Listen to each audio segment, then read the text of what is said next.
Hi everyone, it's Miss Caroline here. Today I'm going to be going over Lesson 3, Developing Cultures. This homework assignment is due this Friday, October 18th.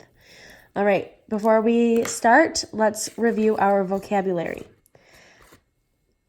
The first one is culture, which is the way in which individuals and groups react to their environment. So we've talked a little bit about the different things that play into culture. When you did your All About Me's, we went over this, as well as when we were talking about global scholars. A lot of things can go into your culture, where you live, the things that you believe in, the everyday things that you do, your religion, the food that you eat, your music. All of those things contribute to culture. And it's largely dependent upon your environment, where you live, what kinds of things you have access to. Especially when we're talking about prehistoric people, their environment impacted the things that they were able to make, the food that they ate, even more so than today with trade. Back then, what they had, where they lived, is what they got. So that is largely where their culture came from. The next one is anthropology, which is the study of how people live and develop in their culture.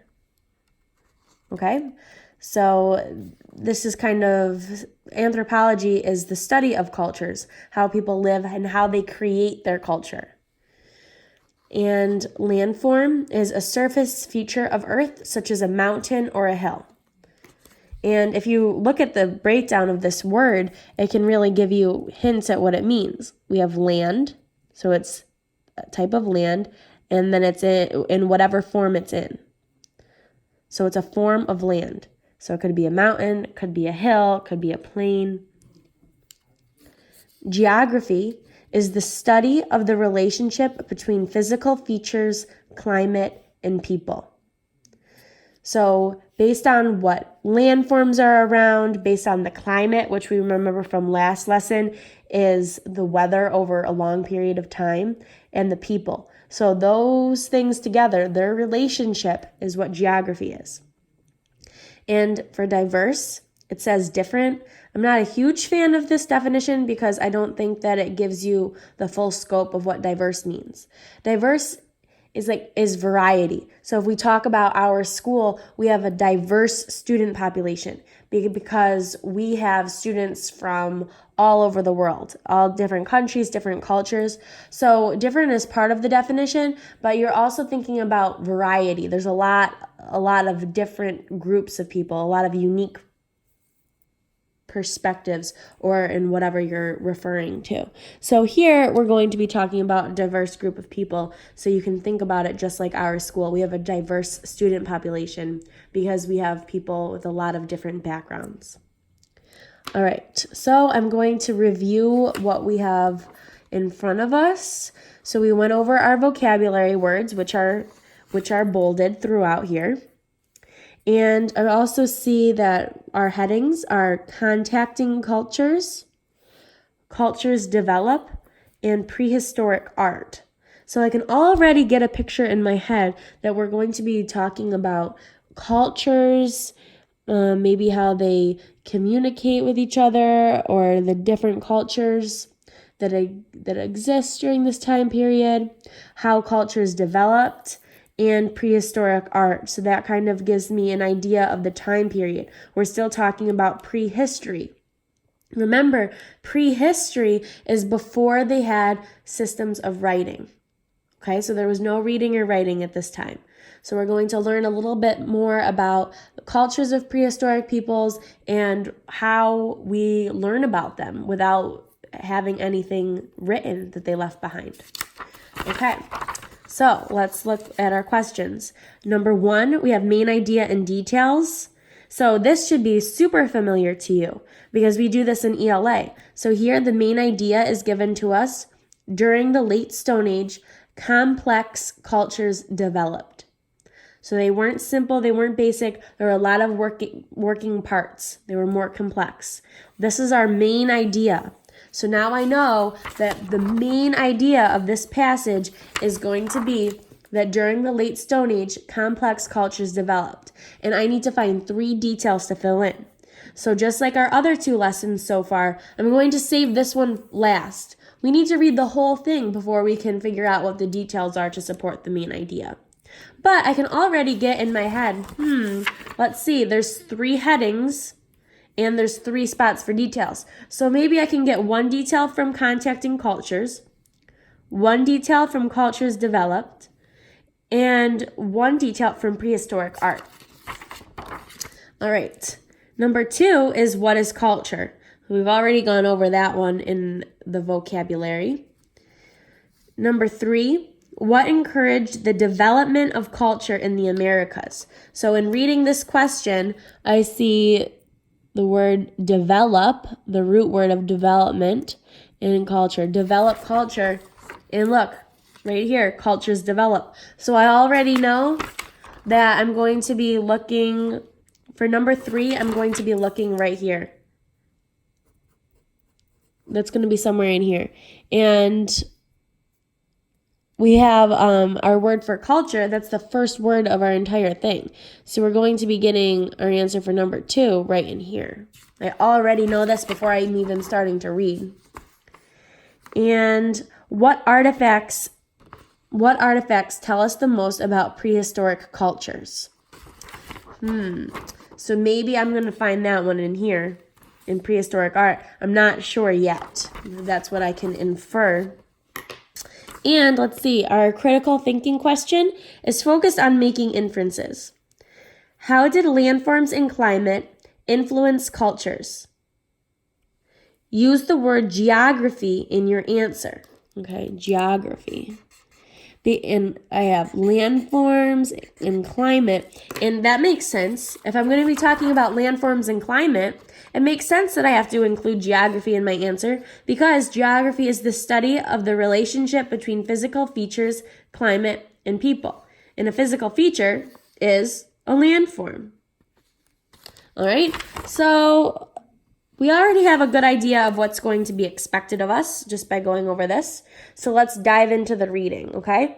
So remember, if you're at home doing this with me, make sure that you're tracking along as I do it. So your finger is here just like me, so you're following along with the words as I read them, okay? Contacting cultures. Culture is the way people react to their environment. It includes a people's technology, customs, beliefs, and art. Anthropology is the study of how people live and develop in their culture. Cultures are affected by climate, plants, animals, and landforms. Landforms are the physical features on the surface of Earth. Geography is the study of the relationship between physical features, or landforms, climate, and people. At the end of the Stone Age, there were several diverse or different groups of people living in the Americas. Each group had its own culture. Each culture depended on resources available to it. Cultures used the plants, animals, and landforms in their areas. Cultures living in the desert used desert plants to make goods, such as baskets. Cultures living near mountains often used rocks to make tools and weapons. Fishing developed in cultures living near lakes or oceans. Villages began to form after people learned how to grow crops. During the Ice Age, a group of hunter-gatherers in Asia seemed to have developed boating skills. They might have migrated to islands in the Pacific. These people may have sailed to and contacted peoples living in the Americas. So this is another way that maybe people migrated from Asia over to the Americas.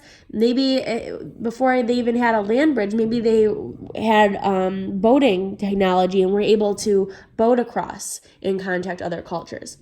And so from what we are reading here, it makes more sense now why culture is so connected to the environment.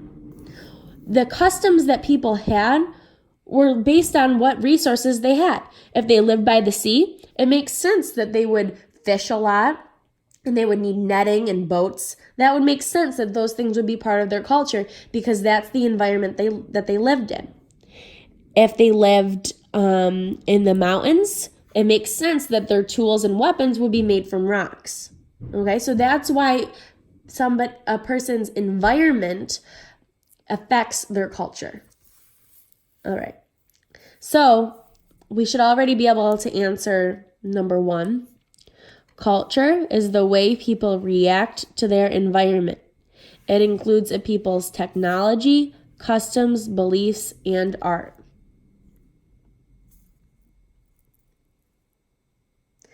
So see how when we read about it, it adds a little bit more than this definition did because it puts it in context for us. All right, let's move on. Cultures develop. Europe had many kinds of landforms, climates, and soil. As a result, many different complex cultures formed in Europe. Villages began to form after people learned better ways to farm.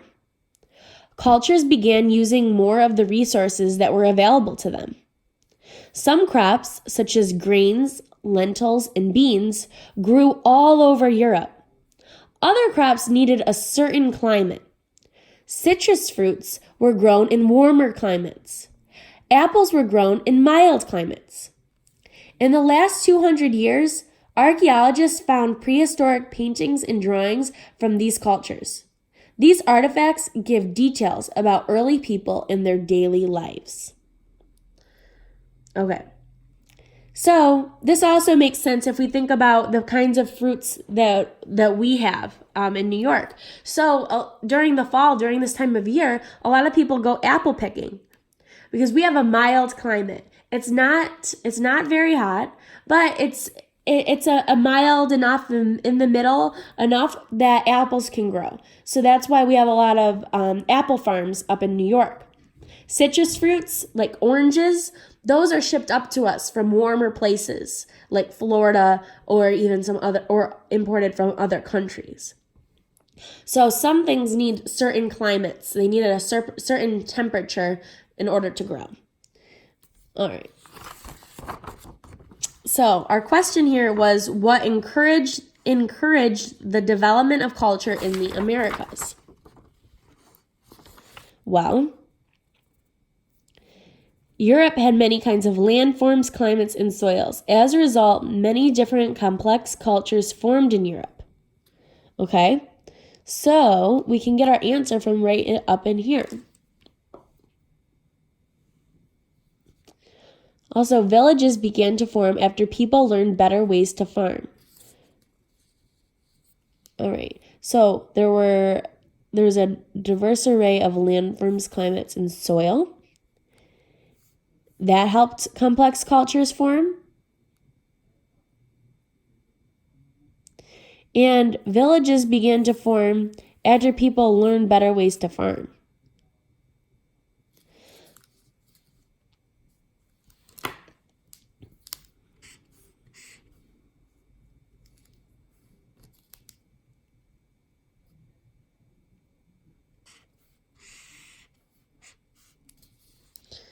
And right here is where it kind of gives you a hint that this is where the answer is, because it says, as a result. So because of this, because of the many kinds of landforms, climates, and soil that Europe had, because of that, or as a result,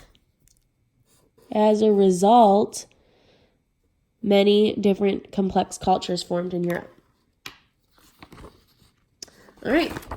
And our last one here, before our critical thinking question, what artifacts tell us the most about prehistoric cultures? So we kind of have a hint down here. In the last 200 years, archaeologists found prehistoric paintings and drawings from these cultures. These artifacts give details about early people and their daily lives. This leads us into this last paragraph here. Prehistoric art. Prehistoric cave paintings tell us the most about prehistoric cultures. Bam! That says it right to us. What artifacts tell us the most about prehistoric cultures? Prehistoric cave paintings tell us the most about prehistoric cultures.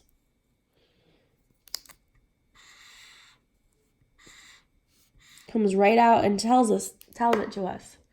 And it even kind of restates it in its own way. All right. Paintings of humans and animals were found at sites in Europe, Australia, and South Africa. Important cave paintings were found in Lascaux, France. These cave paintings are about 17,000 years old. Archaeologists discovered that the artists used their fingers or simple brushes to paint. Their paints were ground from nearby stones and mixed with animal fat or saliva. The paintings show that the people lived with and hunted horses, mammoth, and deer. So they didn't have writing. Remember, it's prehistory. But these cave paintings tell us a lot because in their drawings, they're drawing certain animals that we can recognize. And it's showing that they're hunting and the different things that they were doing. So this is how they kind of communicated with us today, archaeologists studying these things. These artifacts are the biggest clues into